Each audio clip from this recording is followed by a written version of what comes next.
รูปរបស់ Katrina Gray មួយនេះចំណាយទឹកប្រាក់ធ្វើអស់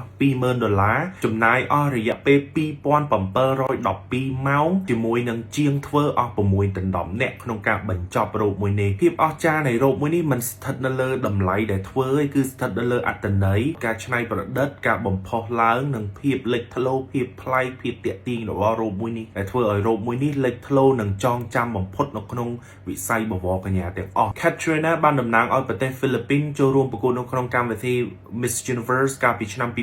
2018ហើយគាត់ក៏បានទទួលជ័យលាភីឈ្នះនៅក្នុងកម្មវិធីមួយនេះដែរយើងក៏លេខមកមើល detail ខ្លះៗនៃរោគមួយនេះរោគនេះត្រូវបានធ្វើឡើងឬក៏ inspire ពីភ្នំភ្លើងមួយនៅក្នុងខេត្តម្ដាយរបស់គាត់អ្នកទាំងអស់គ្នាដឹងហើយថាពេលដែលគាត់អាយុ13ឆ្នាំម្ដាយគាត់ធ្លាប់បានយល់សុបិនឃើញថាគាត់បានឈ្នះបវរកញ្ញាចក្រវាឡឬក៏ Miss Universe ជាមួយនឹងរោគពណ៌ក្រហមនេះហើយក៏ជាពីគំនិតមួយដែលគាត់ចង់បំផុសឡើងអំពី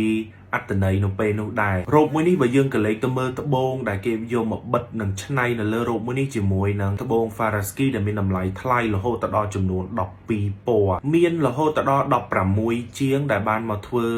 រោគមួយនេះហើយចំណាយអស់2712ម៉ោងក្នុងការបញ្ចប់ហើយដូចខ្ញុំនិយាយខាងមុខចឹងគឺរោគមួយនេះចំណាយទឹកប្រាក់អស់1លានជាងពេសូដែលជាលុយហ្វីលីពីនតាមហាងឆេងនៃការបដូរប្រាក់វាអាចខ្ពស់វាអាចល្បាក់ចិត្ត20,000ទៅ20,000អីហ្នឹងក្នុងការចំណាយធ្វើរោគមួយនេះត្